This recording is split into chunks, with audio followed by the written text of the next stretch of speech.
What is up, my guardians? It is I, Birdman, back with another Titan build. Today, I've clearly gotten the new Titan Season 22 exotics, the Pyrogale Gauntlets, and I wanted to make a little setup based around them. Now, I've been seeing a lot of stuff pretty much just showing off, the super and everything involved with that, but obviously it is more than just a exotic to boost your super, so I wanted to do a setup based around that. So I end up doing so. So we're gonna go over all that, but before I do, know you can follow me over on YouTube and Twitter at Birdman778. Make sure you're liking, subscribing, becoming a member on the channel, and commenting down below a setup that you are interested in seeing. I'm gonna be diving into a lot more Hunter and Warlock stuff as well, so if there's something you're interested there, make sure you are putting it there down below. But let's dive right on into the build. Now, like we do with most of our builds, we're going to go over the exotic first, and that is going to be those Pyrogale Gauntlets. These are actually pretty juicy all around because it's the Percussive Flames. It says modifies Burning Maul into a single high damage slam of your hammer that creates 5 cyclones of flames, and the Consecration second slam creates a cyclone of flame. Now, I really like this because I'm a big fan of just like start and stop supers. And so this is essentially like the solar version of the Cuirass of the Falling Star for the Thunder Crash. It turns that Burning Maul into just one giant explosive destructive super, which is really fun to do, especially in Buildcraft 2.0, since that we have a lot more focus into being able to charge up our super faster with different mods and a lot of orbs of power. I definitely like these gauntlets a lot just because, again, it makes that start and stop, but also the fact that it builds into Consecration and adds a little bit of spice in there is really cool in my opinion. Going over what you're going to be using for your subclass, obviously you're going to be needing Burning Maul. Just start and stop, you click it, giant cyclone happens, and you are done. For your abilities, I recommend using the Throwing Hammer just for the fact that you're able to throw it around, get some cure, but at the same time, it's really great for getting different orbs of power and using with your mods and stuff to help out your other abilities, such as your grenade, which I recommend Thermite. This is kind of just up to you at the end of the day. Definitely, again, I think with this setup, you're able to get your grenade back really, really fast, so Thermite is a really solid option. For our aspects, I'm using Roaring Flames instead of the Soul Invictus, because I like the fact that our solar abilities or ignitions will give us like a boost in our damage for our abilities, especially for our Consecration and our super, so that's really nice. Now, I will say Soul Invictus is a solid option regardless, just for the fact that whenever you use Consecration, it's using a solar ability, so you are going to get those sunspots and you're going to get all the benefits that come from that. But if you just want to squeeze out a little bit more damage, I really recommend Roaring Flames. But the second one will be Consecration. It reads, while sliding, activate your charged melee ability to launch a wave of solar energy forward, damaging and scorching targets in front of you as you leap in the air. And while airborne, activate your charged melee again to slam the ground and create a second larger wave of damaging solar energy. If the wave hits a target, they ignite. Now, this is really cool just for the fact that essentially whenever you activate this, it is just going to absolutely blow up everybody. It is a lot of fun. I like using this against yellow bars. If you go like the Moon, the Altar of Sorrow, any of those nightmares are pretty much going to get one shot, if not just like half health, depending on what like your Roaring Flames is and like what scorch stacks you've already applied to them or anything like that. But it's just really fun for just like nuking battlefields and not really having to worry about it. For our fragments, I recommend Ember of Searing. Defeating scorched targets grants melee energy and creates a fire sprite. Whenever we use our Consecration, we are fortunately going to deplete our charged melee, so this is a great way of getting that back fast while also getting those fire sprites. That will be nice for getting our grenade energy back. Ember of Combustion, final blows with a solar super, which you're going to be using pretty consistently.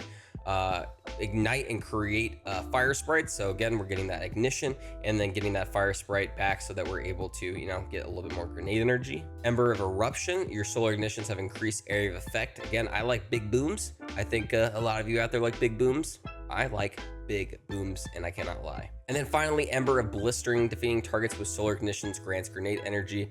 Again, just feeding back into our abilities and being able to just do a little bit more, get a little more scorch stacks and ignitions around the battlefield. Now, I always recommend one exotic for this weapon slot, and then obviously that's gonna be the Monte Carlo. Reason why we're picking this is because of that Monte Carlo method. Dealing damage with your weapon reduces your melee cooldown and grants a chance to fully charge your melee ability with each kill. Now, this is great for getting back that Consecration as fast as we humanly can and being able to use it a lot of times in a row. Again, it's great that we can like use our throwing hammer around and stuff like that, but as soon as we use consecration, we lose that throwing hammer essentially. So getting that back as fast as possible is really key. But I also like the Monte Carlo method, the Markov chain. This weapon gains increased damage from melee kills and kills with this weapon, and melee kills grant ammo for this weapon, essentially just juicing up the damage on this and making it a pretty strong choice. Now, you don't really need the catalyst for this setup. I don't have it yet. It won't really add anything, but you know, being able to stab things with your Monte Carlo is pretty cool. Now, I will say, if you want something cool, like I got the Kazuya's Dejection here. It's really nice to put incandescent. You can also do any weapon with incandescent. Just for the fact that defeating targets spreads a long-lasting scorch, which will add on to those ignitions. This is not like an absolute must. I would say the Monte Carlo would be a great choice, but let's say you don't have the Monte Carlo, something like this, or maybe like a Prometheus lens that Xur is selling right now, would be pretty cool to use. Now, like always, we got to go over what mods we're using on our armor. For the helmet, I definitely recommend hands-on and ashes to assets, just so you're able to get your super back pretty fast with all those different kills you're going to be getting. Do note with hands-on, this is only going to work for the throwing hammer. This is not going to affect consecration at all. Unfortunately, it is a solar ability. It is not a melee. So if you want to charge up that super real fast, you need to run around with your hammer and get plenty of bonks going. And then I also use kinetic siphon, since we're mainly going to be using our Monte Carlo, being able to get plenty of orbs of power from that. On our gauntlets, I recommend using momentum transfer and impact induction, since these just kind of like flow into each other. Using a melee helps out your grenade, using a grenade helps out your melee. And then I also did a heavy-handed just to get plenty of orbs of power when using my bonk hammer. I will say, if you want to change out heavy-handed, you could do it for something like melee kickstart. But I don't think it's an absolute must, especially since we are using the Monte Carlo so much. On our chest piece, I always go double concussive dampener for that reduced area of effect damage, and then I just put on a solar resistance just to kind of like fill in that slot. I will say that's something you could, you know, just chuck in like another one of those and be totally fine, but that's just kind of up to you at the end of the day. On our Titan legs, I always like to go double absolution to get those ability reductions whenever we pick up an overpower, which we're going to be constantly doing. And then I also just did an orbs of restoration just to get, you know, just a little bit more ability regen. And then finally on our Titan mark, double distribution for whenever we use our banner around people, we're going to get ability cooldown, and then also powerful traction so that we're able to grab those orbs of power when we do so. Now with the artifact, obviously, again, I'm always going to say this for the rest of the season, I don't think any of this really is going to affect the build whatsoever unless you eventually get down to monochromatic maestro. But until then, don't really worry about it unless you just really are dying to use elemental orbs. Again, I usually like to give ideas of what you could change out for this setup. Definitely will say you got to keep on the Pyro Gales if you really want to use that at all whatsoever. So we'll look at the weapons again. Something like a Sunshot, a Prometheus lens would be really great, or maybe even like something like a Gallahorn would be great to use. But you know, I really do think the Monte Carlo is the best option all around, just for that fast and consistent regeneration of our consecration. Thanks so much for stopping by this video. Hope you guys really enjoyed it. Again, we're going to be doing a lot more Hunter and Warlock stuff here in the future, but there is still a few things for Titan that I'm interested in checking out with the ACD feedback fences. I think we could do a pretty cool PvE, like tanky build with that, but still kind of working along with that. But until then, make sure you're giving a thumbs up on this video, commenting something you're interested in seeing down below, subscribing, and becoming a member.